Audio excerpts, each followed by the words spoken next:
Kenneth Martinez walked into the luxury boutique, holding his 7-year-old daughter Sophie's hand, and every eye in the store turned to stare, not with welcome, with judgment. The ex-cop in his worn jeans and faded jacket didn't belong in a place where handbags cost more than his monthly rent. But Sophie's birthday was tomorrow, and she'd asked for just one thing, a specific dress she'd seen in the window.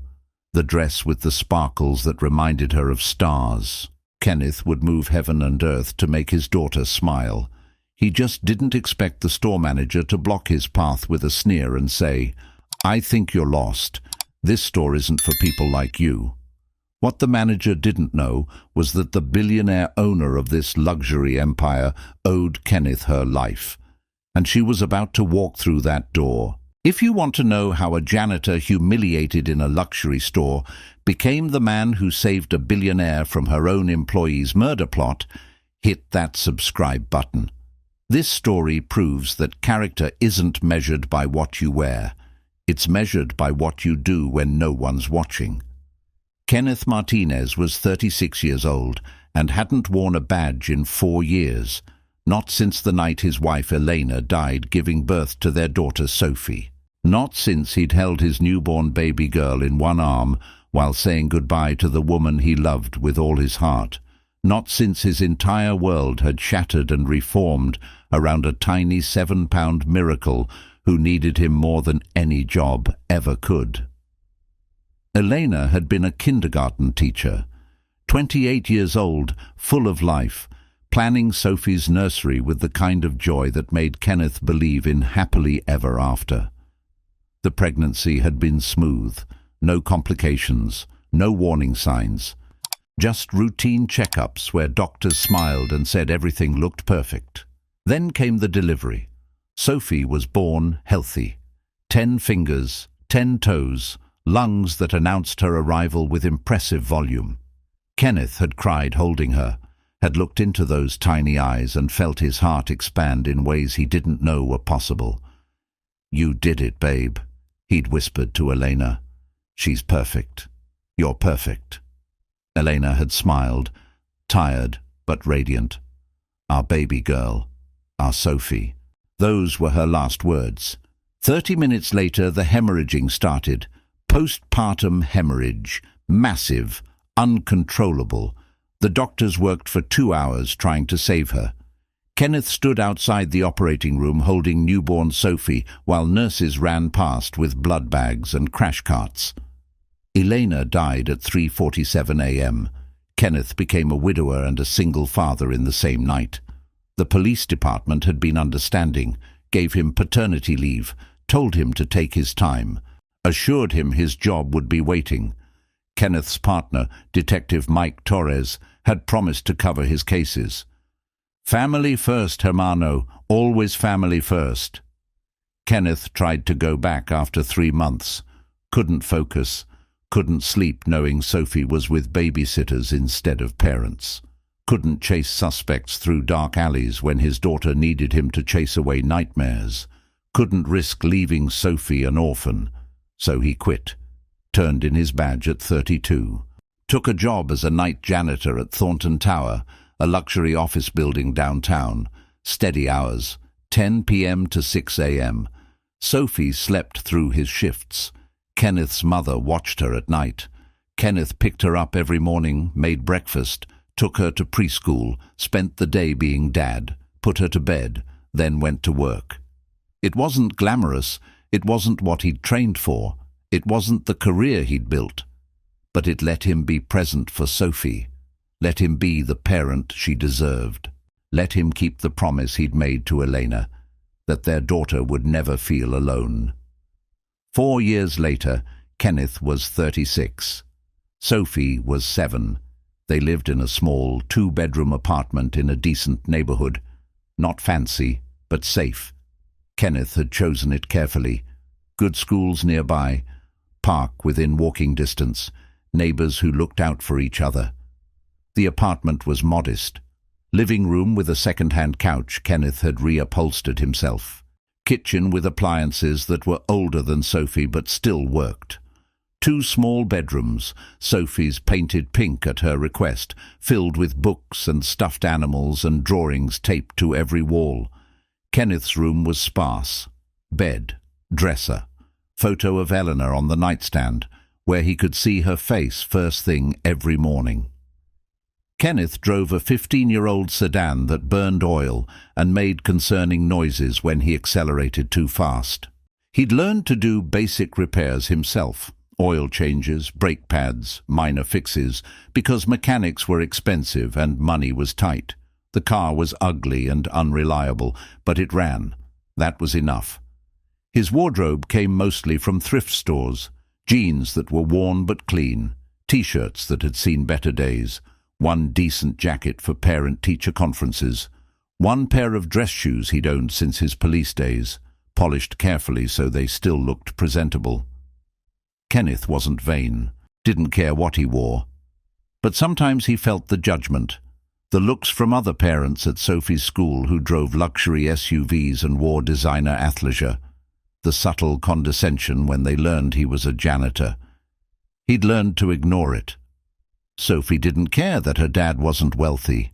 She cared that he showed up. Every school play, every parent breakfast, every field trip where he volunteered as a chaperone. Kenneth might not have money, but he had time, had presence, had love to give in quantities that mattered more than bank accounts. Money was always tight. Kenneth budgeted meticulously. Rent took half his paycheck, utilities another chunk, groceries carefully planned with coupons and sales. Sophie's needs always came first.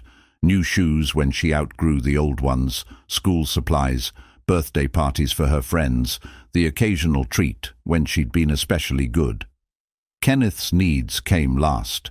He wore clothes until they literally fell apart. Ate ramen for dinner more nights than he'd admit, skipped doctor appointments because co-pays were expensive, lived with a cavity for 6 months because dental work wasn't in the budget.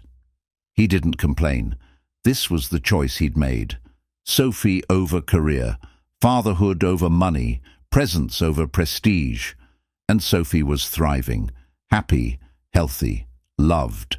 She was doing well in school, reading above grade level, excelling at math, making friends easily. Her teacher said she was kind to other children, that she shared without being asked, that she had the biggest heart. "She's special," Mrs. Henderson had told Kenneth at the last parent-teacher conference. "Not because she's gifted academically, though she is bright, but because she's emotionally intelligent in ways most 7-year-olds aren't. She notices when other kids are sad, tries to help. I've seen her share her lunch with a boy who forgot his, invite the lonely kid to play at recess. That kind of empathy is rare. You're raising a beautiful human being, Mr. Martinez," Kenneth had cried in his car after that conference, because Sophie's kindness was Elena's legacy. Elena had been like that, generous, compassionate, always noticing people who were hurting and trying to help. Sophie had never met her mother, but somehow she'd inherited Elena's heart.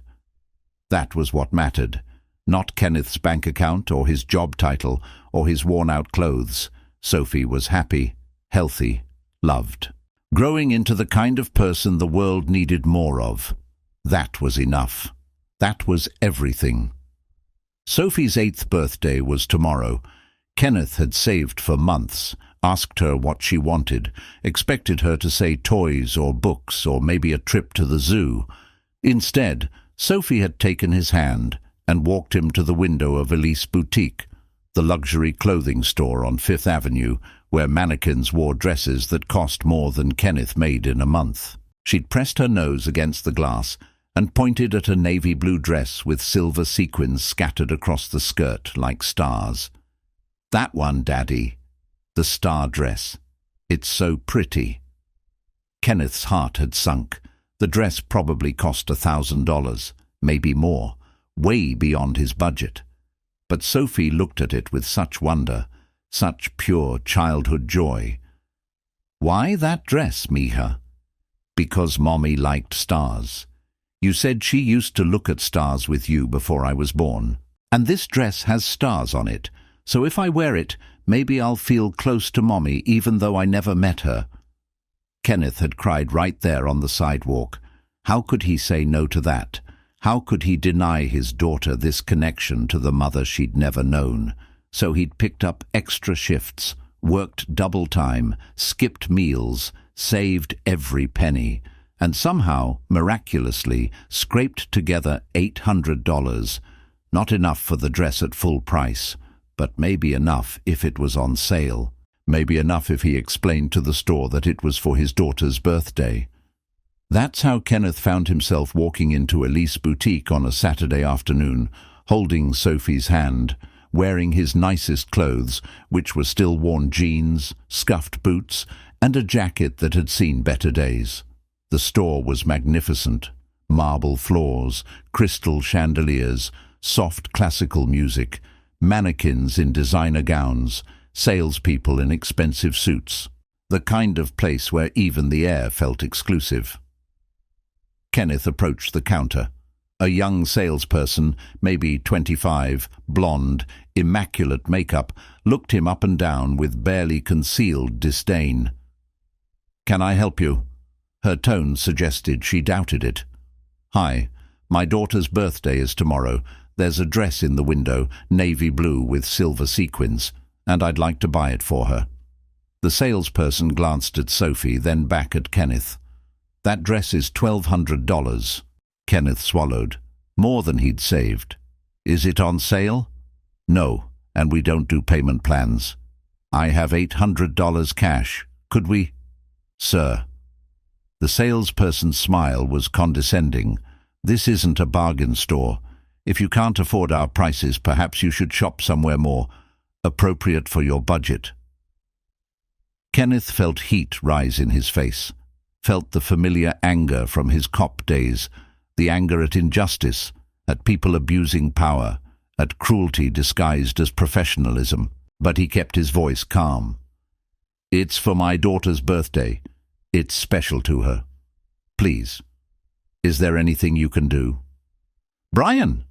the salesperson called toward the back. "We need the manager." A man emerged from the office. Late 30s, expensive suit, slicked back hair, the kind of smile that didn't reach his eyes.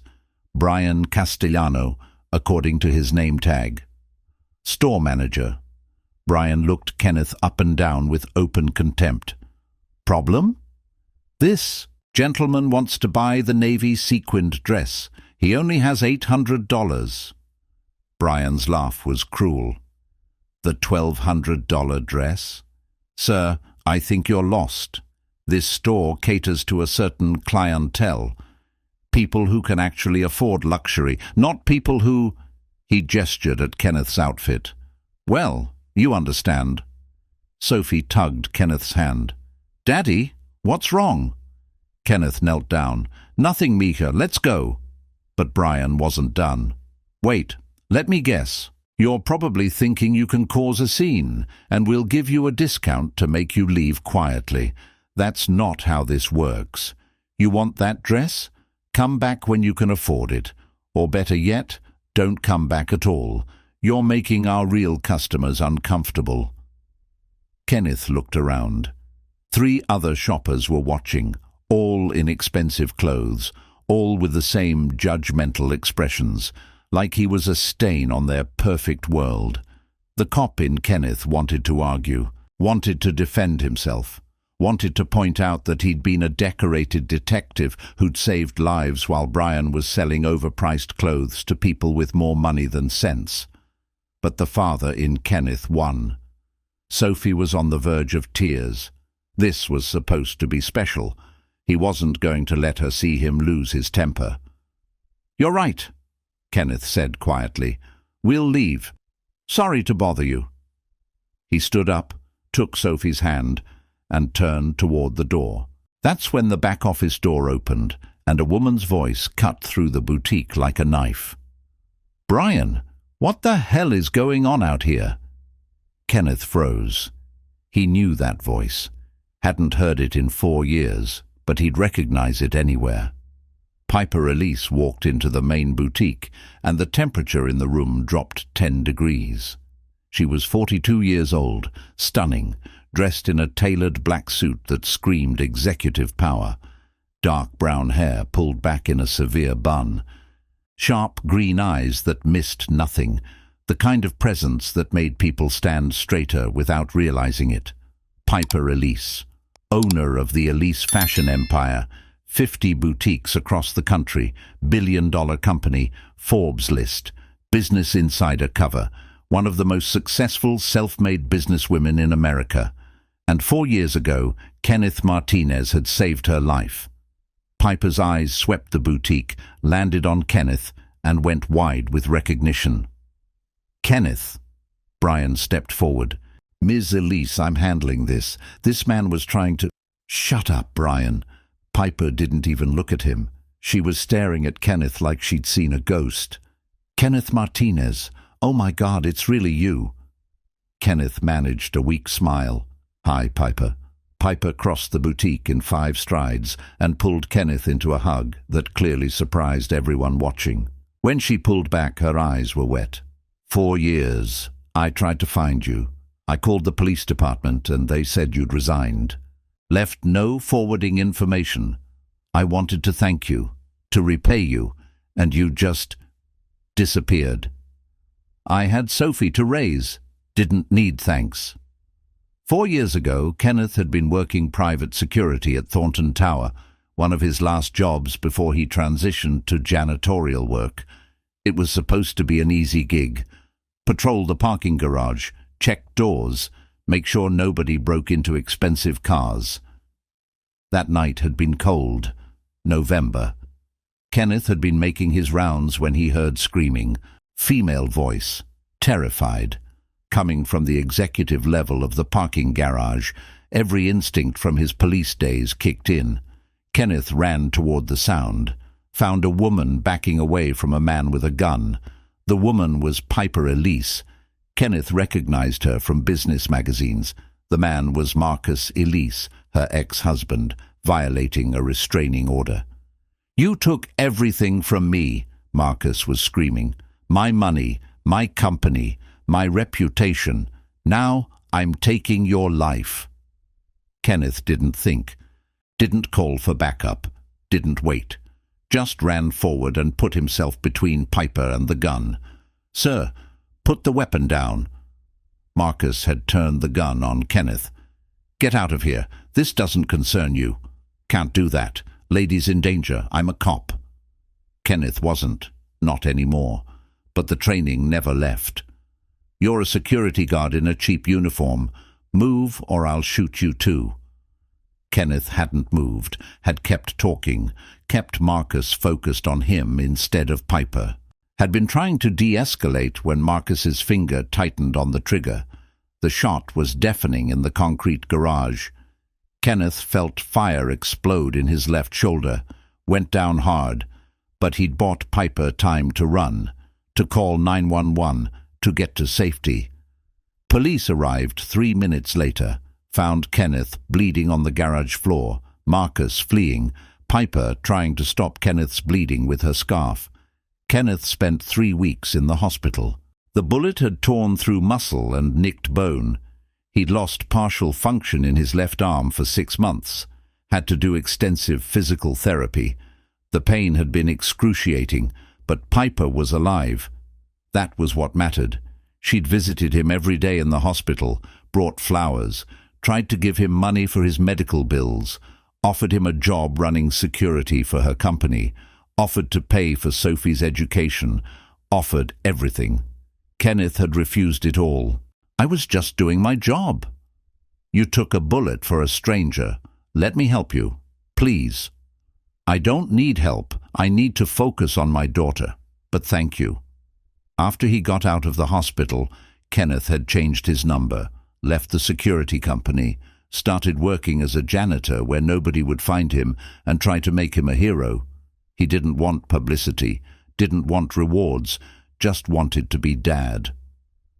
Piper had tried to find him, had called the security company, called the police department where he used to work, hit dead ends everywhere. Kenneth had vanished into private life. Until today. until he walked into her boutique desperate to buy his daughter a dress. Piper looked down at Sophie, who was staring up at this elegant stranger with wide eyes. "This is your daughter." "Sophie, say hello to Miss Elise." "Hello," Sophie whispered. Piper knelt down, bringing herself to Sophie's eye level. Her expression softened completely. "Hello, Sophie. Your father is a hero. Did you know that?"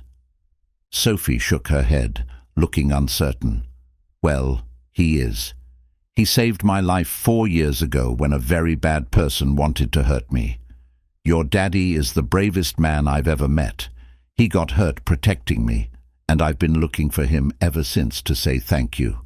I owe your daddy everything." Piper's voice was thick with emotion. She looked up at Kenneth with tears in her eyes. "I can't believe you're here.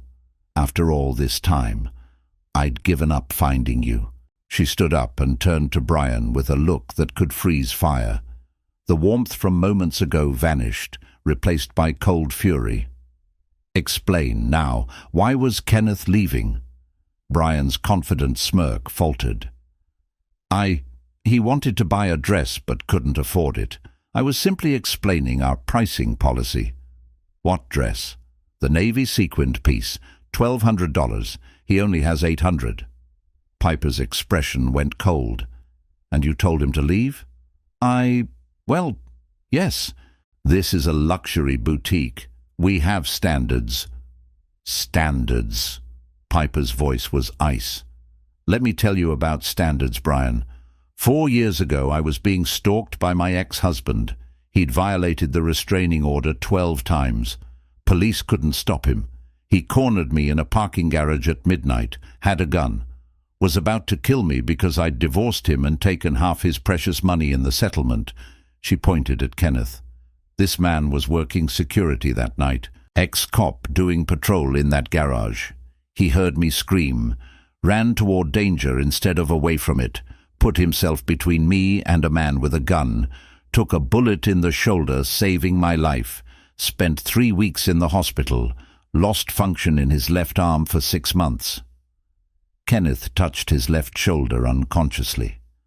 The scar was still there. The arm had healed, mostly, still ached sometimes. Piper continued. Kenneth refused to press charges against my ex for shooting him. Said he was just doing his job. Refused the reward I offered. Refused media interviews. Refused everything except a simple thank you. He disappeared into private life to raise his daughter alone after his wife died. And you... She turned her full fury on Brian. You treated this man like garbage because he doesn't wear expensive clothes. Brian was pale.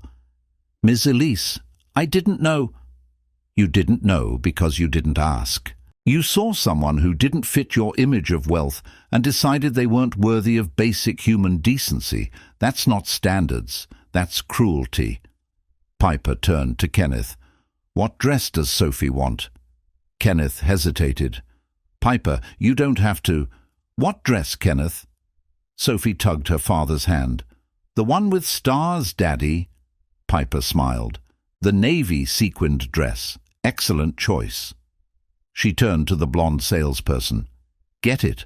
Sophie's size. Gift-wrapped. No charge. The salesperson rushed to obey. Brian opened his mouth to protest. Piper silenced him with a look. Not one word. 5 minutes later, Sophie was holding a beautiful wrapped box containing the dress of her dreams. She was beaming. Kenneth was fighting tears. Thank you, he managed. You didn't have to do this. Yes, I did. You saved my life and refused to let me repay you. I'm not missing this chance again. Piper glanced at Brian. You and I will talk later about standards and what happens to managers who forget that kindness costs nothing. Brian's face was ashen. Ms. Elise. Later, Brian, I have a guest to catch up with. Piper led Kenneth and Sophie to her private office in the back. Leather chairs, mahogany desk, windows overlooking Fifth Avenue. The kind of office that screamed success. Sophie sat in a chair examining her wrapped present with wonder. Kenneth sat across from Piper, feeling out of place in this luxurious space. "You look good," Piper said. "Older, tired, but good. Single-parent life. Doesn't leave much time for sleep." Sophie's mother died in childbirth 7 years ago. I raised Sophie alone. Piper's face softened. "I'm so sorry. I didn't know." "How would you? I dropped off the grid, quit the force, became a janitor. Just wanted to focus on being dad." "Janitor where?" "Thornton Tower, night shift."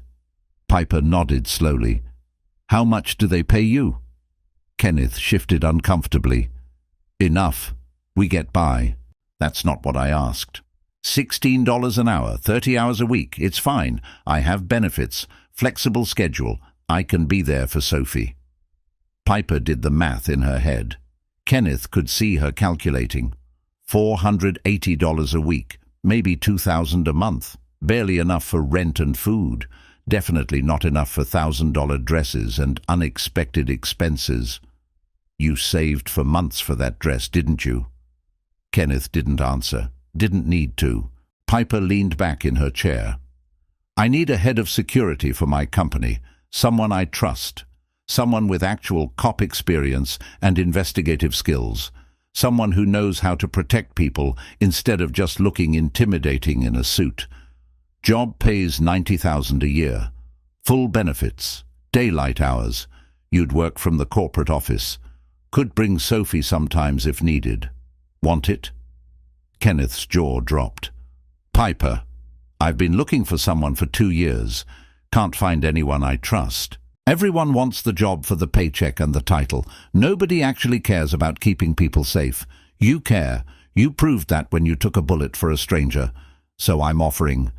Head of Security, Elise Fashion Corporation, yes or no?" I don't know what to say." "Say yes. I need someone who sees people like you saw me 4 years ago. Someone who doesn't judge by appearances. Someone who protects the vulnerable instead of bullying them." Kenneth glanced at Sophie. $90,000 a year. More than quadruple what he made now. Sophie could have new clothes, birthday presents without months of saving, college fund, stability. But it meant leaving the safe janitor job, meant more responsibility, meant possible danger. "Is it dangerous?" Kenneth asked. "The security work?" "Some risk, nothing like police work. Mostly corporate security, employee background checks, stalker prevention, that sort of thing. But I won't lie. Sometimes my ex-partners or competitors get aggressive. Sometimes I get threats. That's why I need someone skilled." Kenneth thought about Elena, about the promise he'd made to always be there for Sophie, about the reality that $90,000 a year could change their lives. "Can I think about it?" "Take all the time you need." Piper wrote something on a business card. "My personal cell. Call me when you decide." They talked for another hour. Piper caught Kenneth up on her life. The divorce had been finalized. Ex-husband was in prison for attempted murder and violating restraining orders.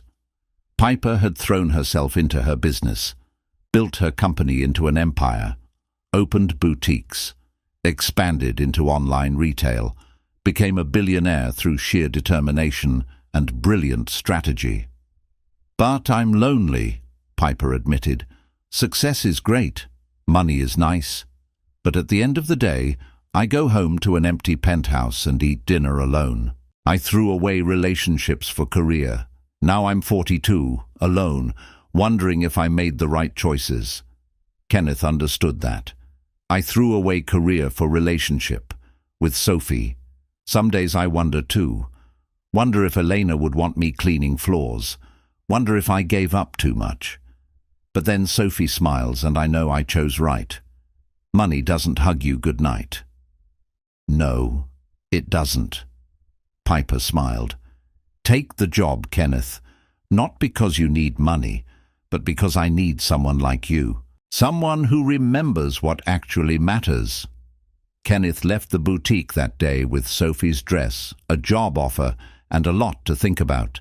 Sophie was thrilled with her present. Kenneth was overwhelmed by possibilities. He spent the weekend considering, called his mother for advice. She said take the job, called his old police partner Mike. He said Kenneth was wasting his talents as a janitor, called Elena's sister. She said Elena would want Sophie to have opportunities. Monday morning, Kenneth called Piper. I'll take the job, but I have conditions. Name them. Sophie comes first. Always. If she's sick or needs me, I leave work. No exceptions. Agreed. I need flexibility for school events, parent-teacher conferences, birthday parties, all of it. Agreed. And I won't compromise my ethics. If I see something wrong, I report it. Even if it's against company interests. Especially if it's against company interests. That's exactly why I want you. When can you start? Kenneth started 2 weeks later. Thornton Tower was sorry to lose him. Piper was thrilled to have him. The corporate office was impressive. Entire floor dedicated to security operations, monitoring systems, background check departments, executive protection teams.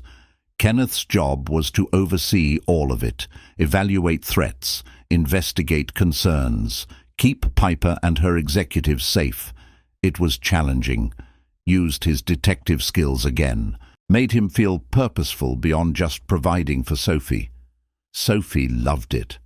Visited the office sometimes after school. Piper would stop by with snacks, would ask about second grade, would treat Sophie like she mattered. The billionaire CEO and the 7-year-old formed an unlikely friendship. I like Miss Piper, Sophie told Kenneth one evening. She's nice and she smells good, like vanilla. Kenneth laughed. She does smell nice. Do you like her? She's my boss. Of course I like working for her. No, I mean, do you like her? Like how Prince Charming likes Cinderella? Kenneth nearly dropped the plate he was washing. Where did that come from? You smile different when you talk about her, and your voice gets soft. Like how you sound when you talk about Mommy. That's how people sound when they love someone. Out of the mouths of children. Kenneth didn't have a good answer, because Sophie might be right. Kenneth had noticed Piper. How could he not?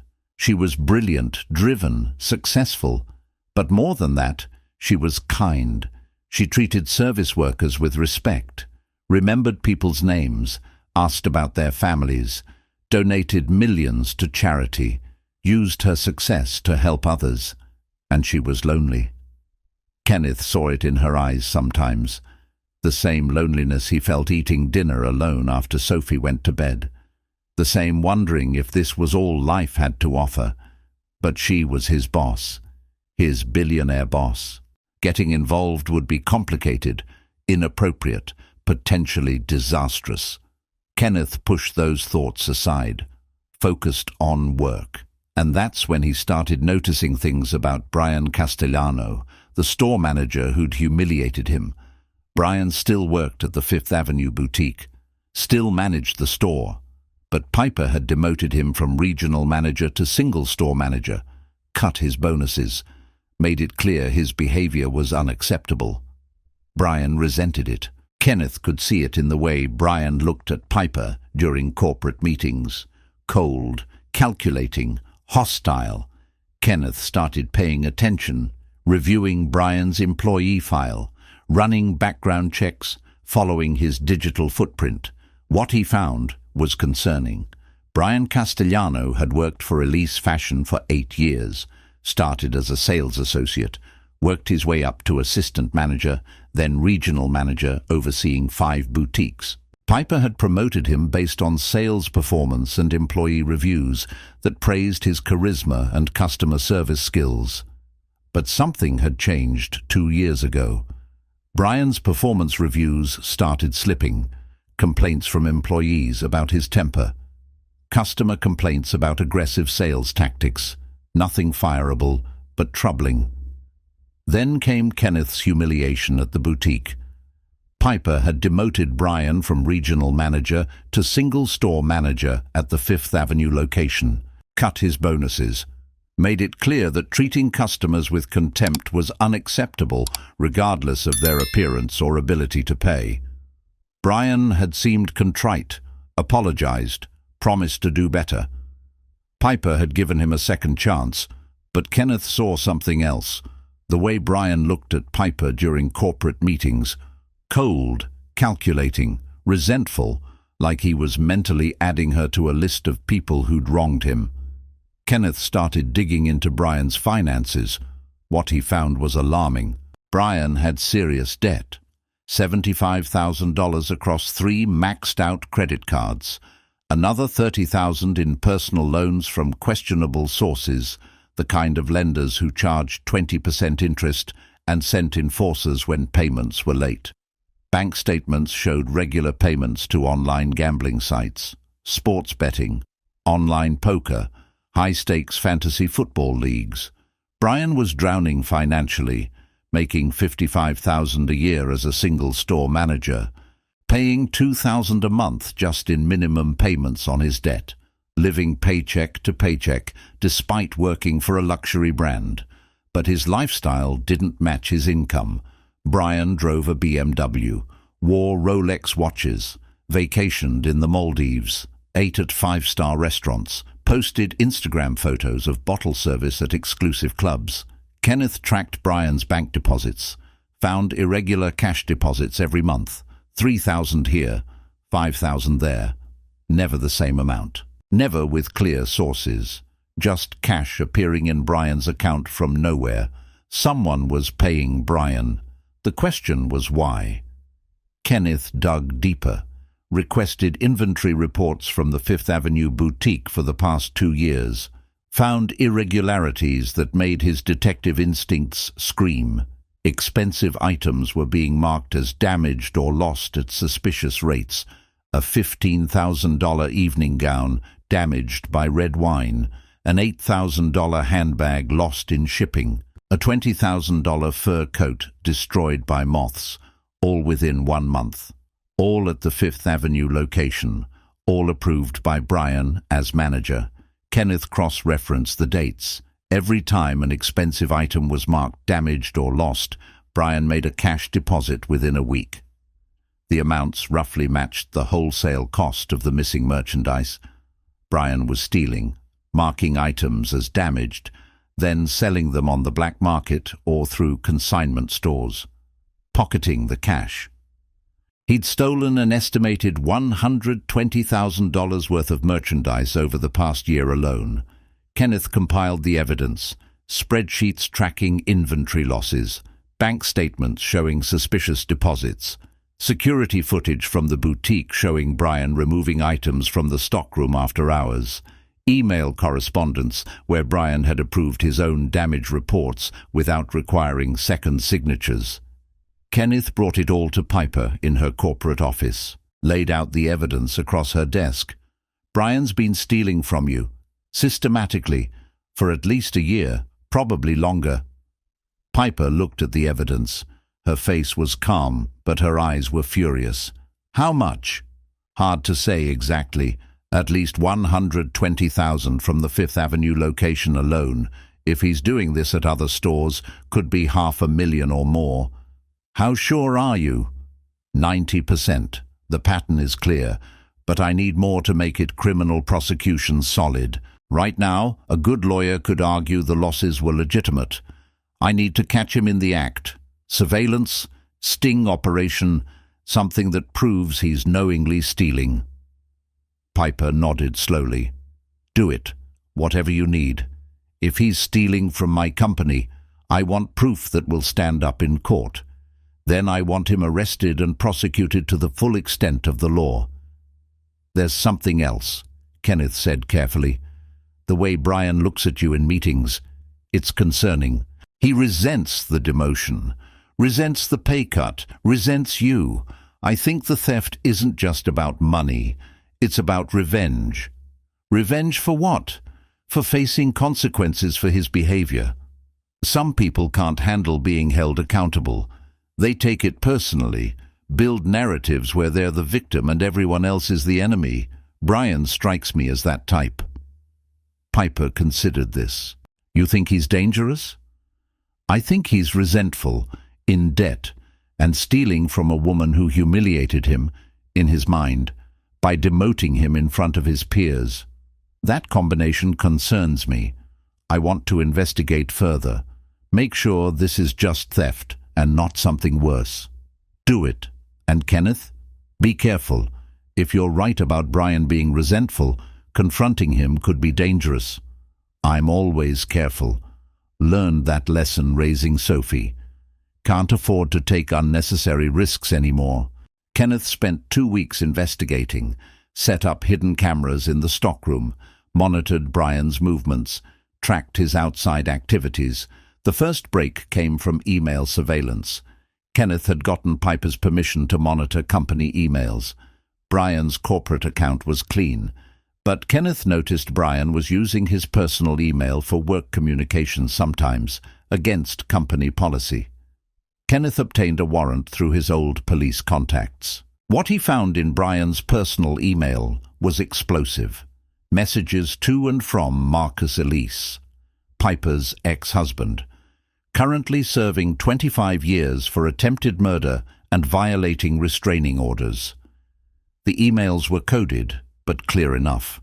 Marcus was paying Brian $5,000 a month to sabotage Piper's business. The inventory theft was generating cash for Brian, but the real goal was bigger: destroy Piper's company and reputation. Marcus's plan was multi-layered. First, the inventory theft would create financial problems. Then Brian would plant evidence that Piper was embezzling, skimming money from her own company to offshore accounts, forge documents, create false paper trails, make it look like Piper was stealing millions while her business struggled. The scandal would destroy her. Business partners would abandon her. Investors would sue. The SEC would investigate. Even if she was eventually cleared, her reputation would be ruined.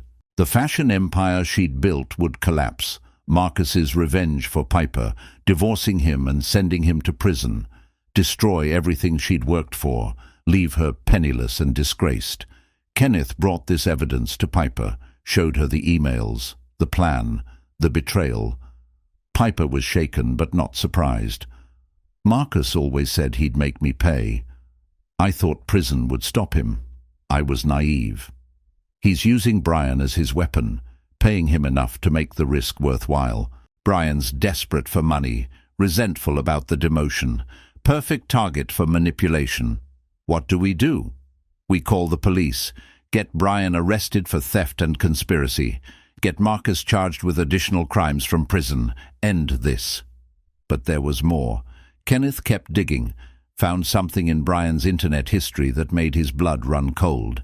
Searches for untraceable poisons, specifically substances that would mimic natural illness, heart attacks, strokes, sudden organ failure, things that wouldn't trigger autopsies or raise suspicions. Brian had visited dark web forums, asked questions about obtaining ricin, polonium, and other exotic poisons. How much was lethal? How to administer without detection? How to make death look natural? He'd researched Piper's schedule, her habits, where she ate, who prepared her food, her coffee preferences, her vitamin routine, looking for opportunities. Kenneth found a shopping list in Brian's deleted files. Syringes, gloves, chemicals that could be combined to create toxic substances. The list was dated 3 days from now. Brian wasn't just planning to destroy Piper's business. He was planning to kill her. Kenneth called an emergency meeting with Piper and her attorney, laid out everything. "Brian is planning to murder you within the next week based on this shopping list. He's been researching poisons, studying your schedule, looking for opportunities. This has escalated beyond theft. We need police protection now." Piper's attorney looked at the evidence. "This is enough for a warrant. We can have Brian arrested today." But Piper hesitated. "If we arrest him for conspiracy and attempted theft, will the murder charges stick? Or will a good lawyer argue the poison research was hypothetical? Academic interest? The kind of thing people Google out of curiosity? The attorney frowned. Without concrete proof he obtained poison, or made an actual attempt, the murder conspiracy might not hold. We can definitely get him for the theft and fraud conspiracy, but the murder charge would be harder to prove beyond reasonable doubt. Kenneth understood what Piper was thinking. You want to catch him in the act, let him make a move, then nail him for attempted murder with irrefutable evidence. Is that insane? Piper asked. It's dangerous, Kenneth said carefully. But I understand the logic. If Brian gets convicted only for theft, he might serve 2 years and get out. Still connected to Marcus, still holding a grudge, still a threat. But if we catch him attempting murder, he goes away for decades. You're safe. Marcus loses his weapon. The threat ends permanently. Piper nodded. I didn't build this company by playing it safe. Set the trap. I'll be the bait. You keep me alive. Just like you did 4 years ago. Kenneth wanted to argue. Every protective instinct screamed to refuse. This was Sophie's honorary aunt they were talking about, the woman who'd become important to both of them, the woman Kenneth was developing feelings for that went beyond professional respect. But he also understood Piper's reasoning. A partial conviction wouldn't end the threat. Only catching Brian red-handed would guarantee safety. We do this my way, Kenneth said finally. I control every variable. You follow my instructions exactly. Any deviation and we abort. Understood? Understood. They spent 3 days planning.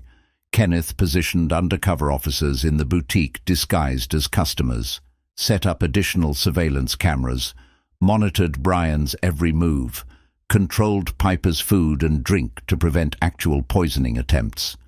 Kenneth leaked information to Brian through an office gossip. Piper would be working late at the Fifth Avenue boutique in 2 days, reviewing year-end inventory personally. She'd be alone after closing. Brian took the bait. His internet searches intensified. More research on poisons, more questions about dosage and administration. He cleared his schedule for that evening. The night of the operation, Kenneth positioned himself in the back office of the boutique with 2 plainclothes detectives. Piper sat in her main office reviewing actual financial reports, wearing a concealed microphone and panic button. They waited. Brian entered the boutique at 9:47 p.m., used his manager key. The store was closed, lights dim. He walked through the main floor carrying a small case. Kenneth watched via hidden cameras, saw Brian approach Piper's office, saw him pull a syringe from the case.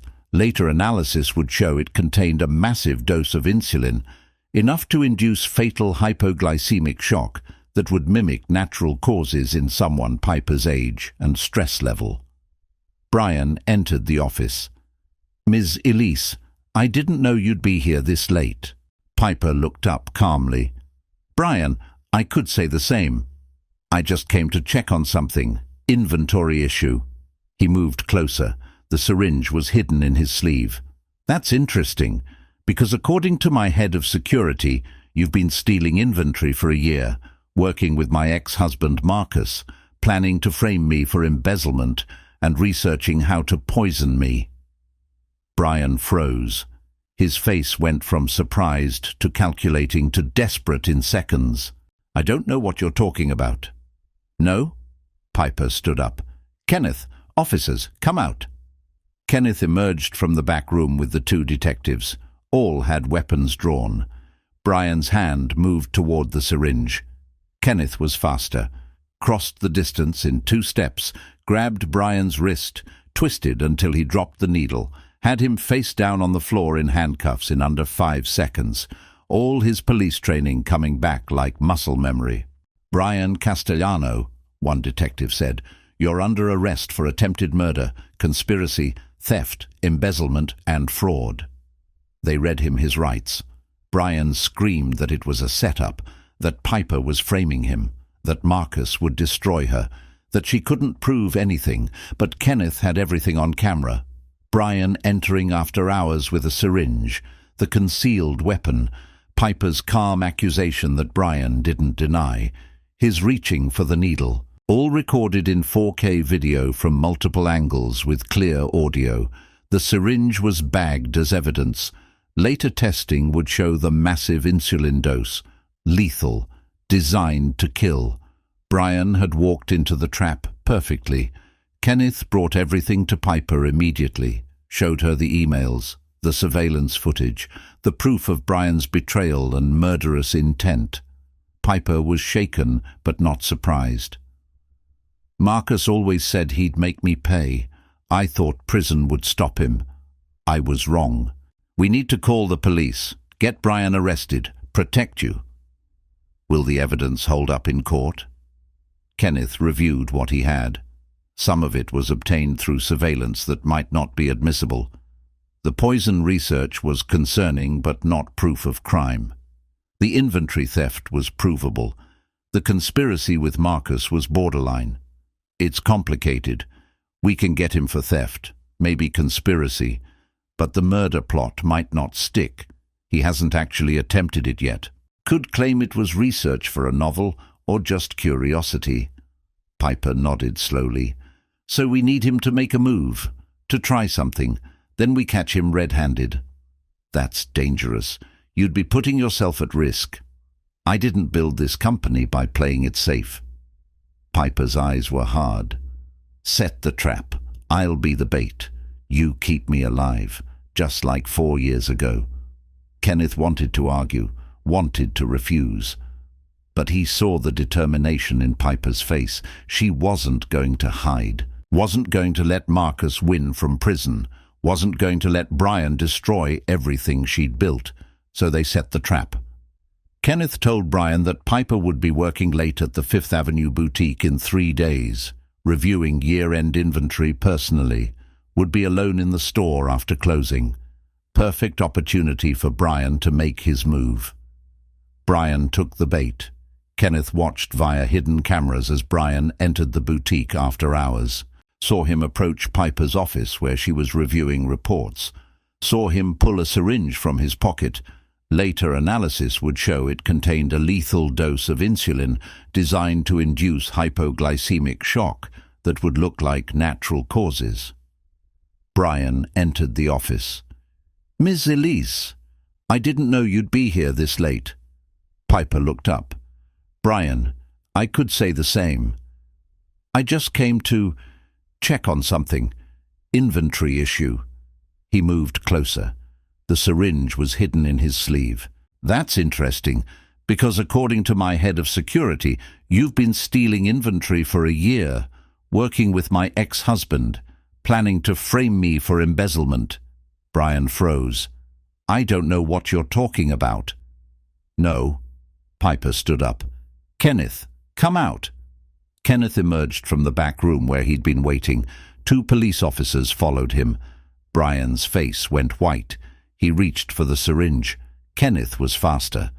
Grabbed Brian's wrist, twisted, forced him to drop the needle, had him in handcuffs in 5 seconds flat. "Brian Castellano," one officer said, "you're under arrest for attempted murder, conspiracy, theft, and embezzlement." They read him his rights. Brian screamed that it was a setup, that Piper was framing him, that Marcus would destroy her, that she couldn't prove anything, but Kenneth had everything on camera. Brian entering after hours, the syringe, the admission about Marcus, all recorded, all admissible as evidence because it was Piper's private property and she'd consented to surveillance. Brian went to prison, got 15 years for attempted murder and conspiracy. Marcus got additional charges for orchestrating the plot from prison. Got his sentence extended by 20 years. Justice was served. Piper was safe. Kenneth had protected her again. The media coverage was intense. Billionaire saved by ex-cop security chief. Store manager's murder plot foiled. Love protects fashion empire. That last headline made Kenneth uncomfortable. Love? Where did they get that? Except maybe it was true.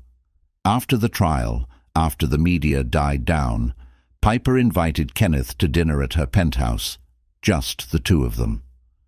Sophie was spending the night with Kenneth's mother. "I wanted to thank you," Piper said over wine. "Again. You've saved my life twice now.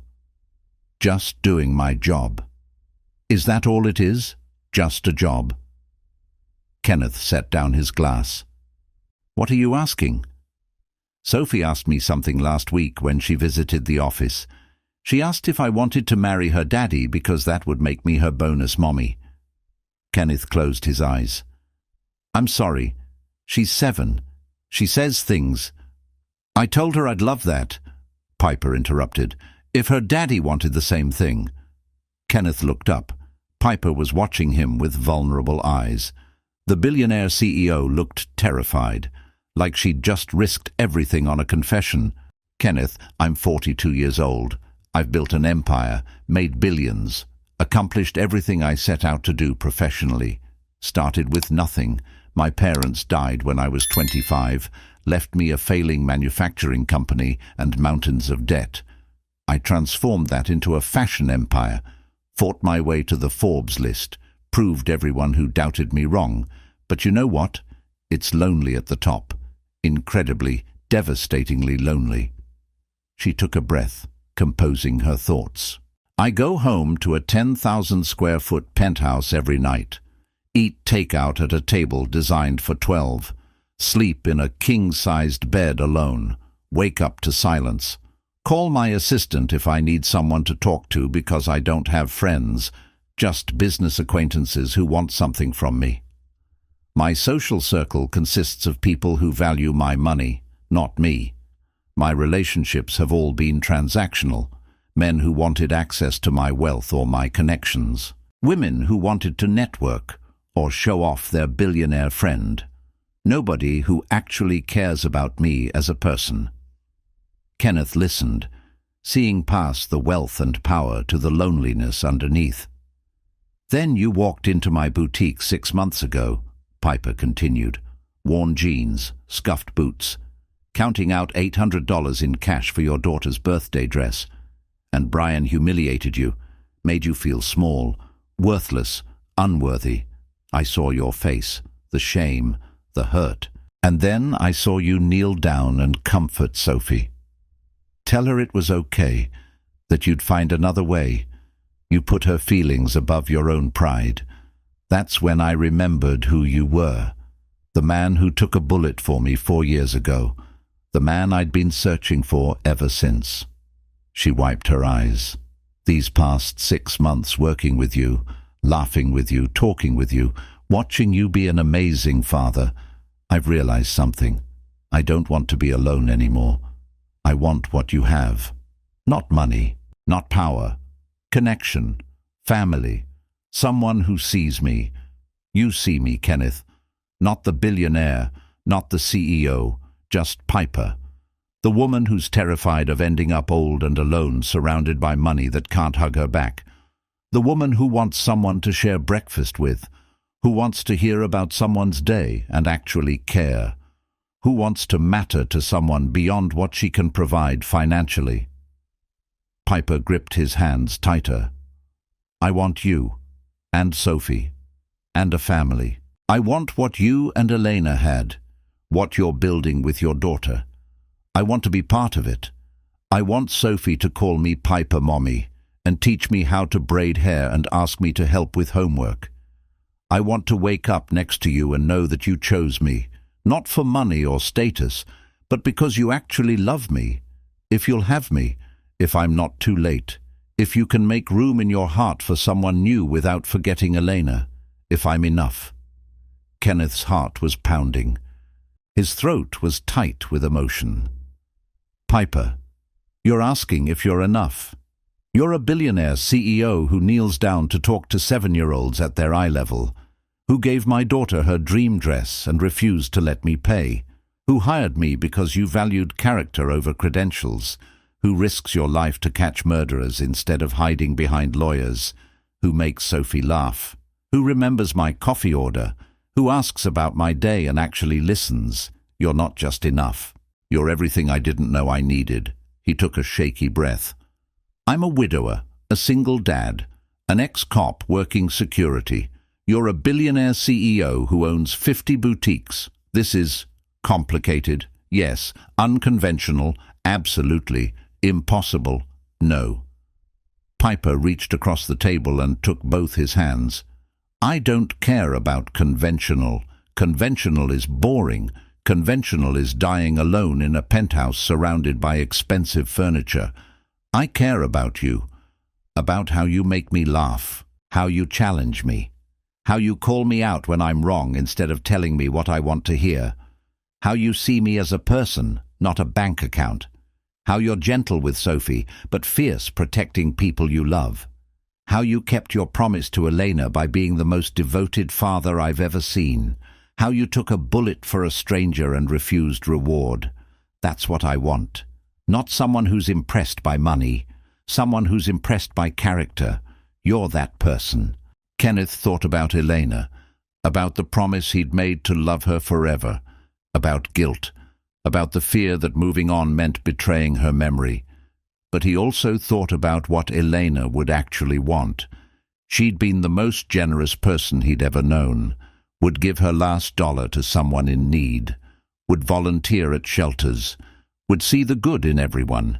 Elena wouldn't want him to be alone forever, wouldn't want Sophie growing up without a mother figure, wouldn't want Kenneth to turn away from love because he was afraid of dishonoring her memory. I love you, Kenneth said quietly. I've been trying not to, trying to keep it professional, telling myself you're my boss and this is inappropriate and I can't possibly be good enough for someone like you, but I am. I love how you treat Sophie like she matters, not like an accessory or an inconvenience, but like an actual person whose thoughts and feelings count. How you remember names of janitors and security guards and treat service workers with respect. How you use your success to help others instead of hoarding it. How you're brilliant but humble. How you're strong but vulnerable. How you admitted you're lonely instead of pretending your life is perfect. How you make me feel like I can be more than just a janitor or an ex-cop.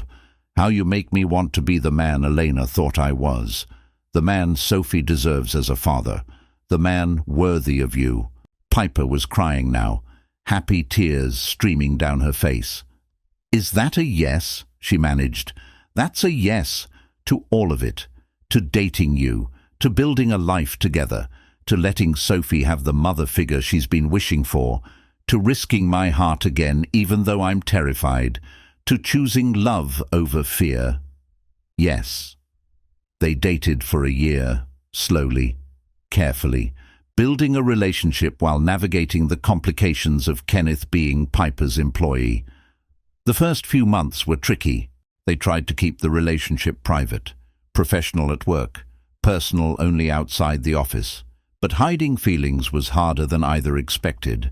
Kenneth would catch himself staring at Piper during security briefings. Piper would make excuses to visit the security office just to see him. Employees noticed, started whispering. This isn't sustainable, Piper said 4 months in. They were having dinner at her penthouse. Sophie was spending the night with Kenneth's mother.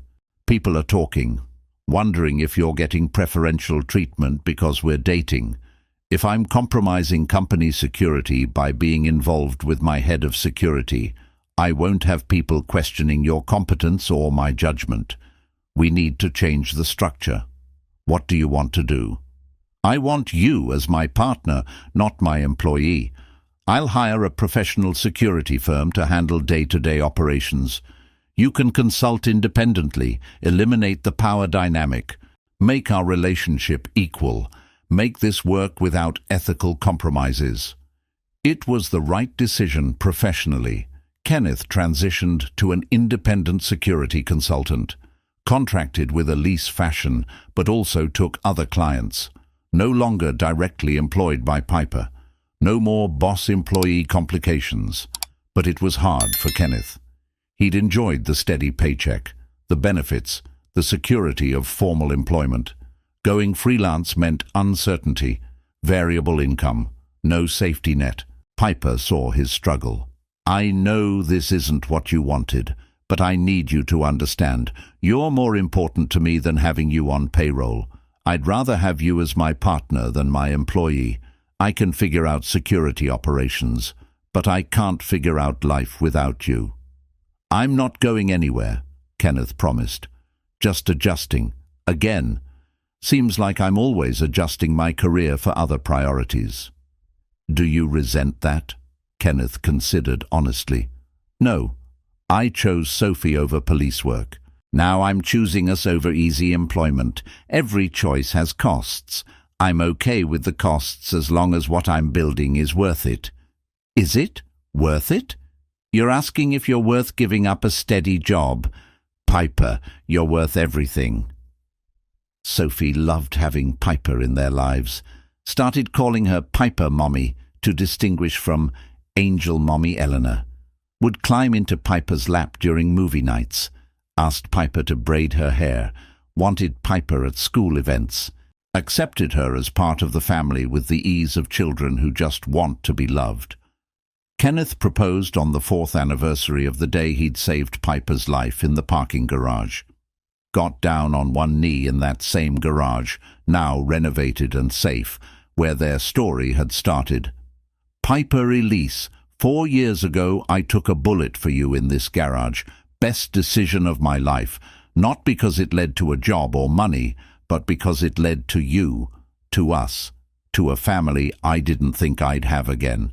Will you marry me? Piper said yes through tears. The wedding was small, 100 people, intimate, meaningful. Sophie was flower girl wearing her beloved navy dress with silver star sequins, the dress that had started everything.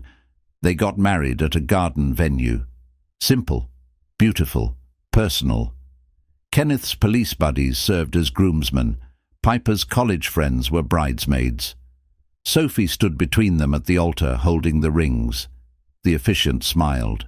We're here today to witness the marriage of two people who found each other through tragedy, built trust through protection, and chose love through complications. Kenneth and Piper's story isn't conventional. It started with bullets and ended with bouquets. But sometimes the best love stories are the ones that test us first. They wrote their own vows. Piper went first. Kenneth, you saved my life. But more than that, you taught me to live again. After my divorce, I was afraid of relationships, afraid to trust, afraid to be vulnerable. I built walls and told myself they were protection. They weren't. They were a prison. You showed me that love doesn't require perfection. It requires presence.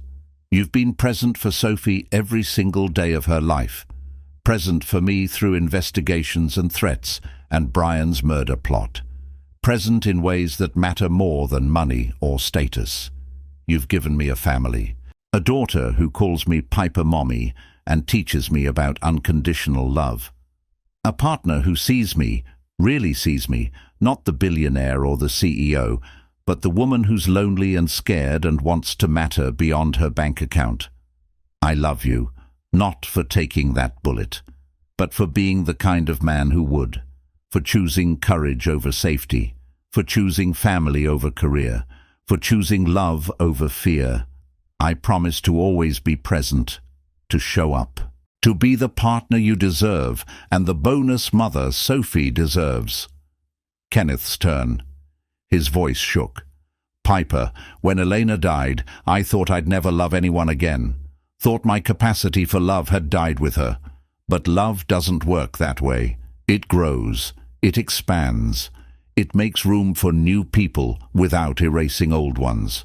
You've shown me that I can honor Elena's memory while building a future with you. You've loved Sophie like she's yours. You've respected my past while building our future.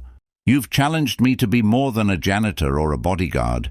You've made me believe I'm worthy of love again. I promise to protect you, not just physically, though I'll always stand between you and danger, but emotionally. To be your safe place, your partner, your equal. To build a life where Sophie grows up knowing love comes in many forms, where she sees strong women lead, where she understands that family isn't just blood, it's choice. I choose you, every day. In parking garages and boutiques and boardrooms and everywhere in between, they were pronounced married, kissed while everyone cheered. Sophie threw flower petals, the same silver star petals from her dress.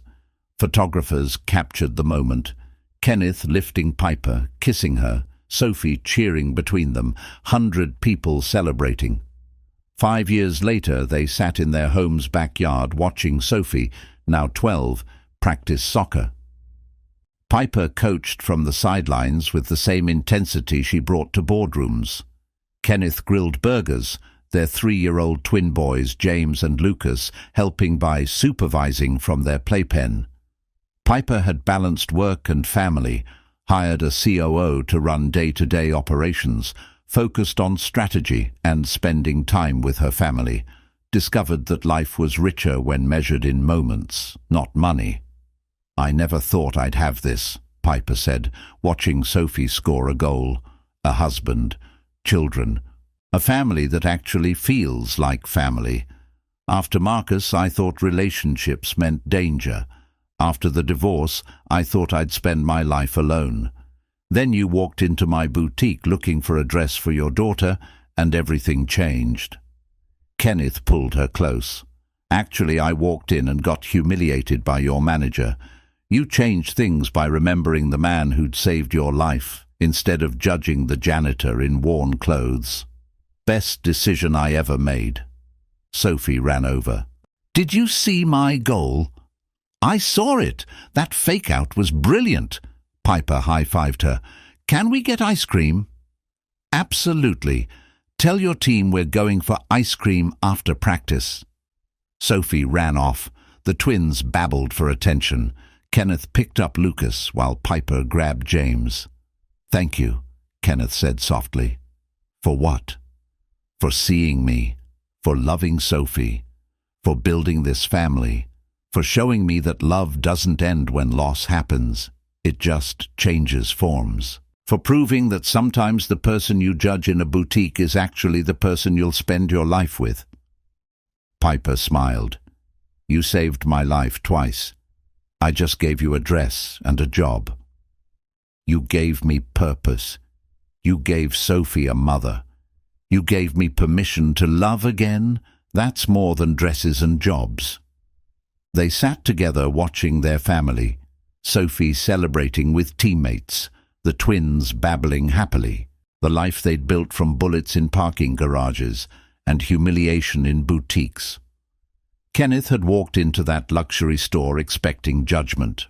Got it, but also found redemption, found love, found proof that character isn't measured by clothes or money.